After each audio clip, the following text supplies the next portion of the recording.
आजकल हमने देखा है कि ओवेरियन सिस्ट बहुत कॉमन है। तो क्या हर ओवेरियन सिस्ट के लिए ऑपरेशन ज़रूरी है? नहीं, ओवरी जो है वो बहुत ही डायनामिक ऑर्गन है हमारी बॉडी का। उसमें हर महीने एक जो सिस्ट बनती है अराउंड 2 से 2.5 सेंटीमीटर की, हर महीने तो नॉर्मल सिस्ट बन रही है जो कि फंक्शनल ओव्यूलेशन एग बनने की प्रक्रिया है।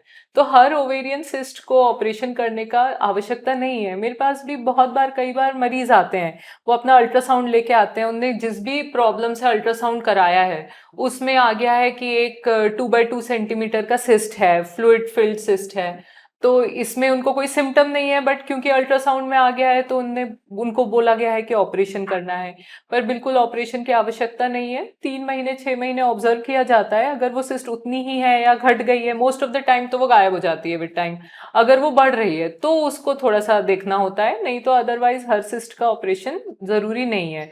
बट कुछ सिस्ट अगर बड़ी हो गई हैं, या वो सॉलिड लग रही हैं, या उनमें दर्द हो रहा है, या वो प्रेशर इफेक्ट आ रहा है जो कि 5-8 सेंटीमीटर के आसपास प्रेशर इफेक्ट आने लगता है, या उस सिस्ट का अल्ट्रासाउंड में फीचर्स जैसे कि हेट्रोजेनस है, मतलब हेट्रोजेनस मतलब कि सॉलिड सिस्टिक कंपोनेंट दोनों हैं, तो सिर्फ फ्लूइड फिल्ड नहीं है। और अगर सिस्ट बहुत लार्ज हो जाती है तो उसको निकालना जरूरी होता है। बाकी हर सिस्ट का ऑपरेशन नॉट नेसेसरी। तो जो भी अल्ट्रासाउंड में अगर सिस्ट आ रही है, आपको सिम्टम नहीं है, तो आप एक बार कंसल्ट जरूर करें, बट ऑपरेशन के पहले थोड़ा सा सोचना जरूरी है।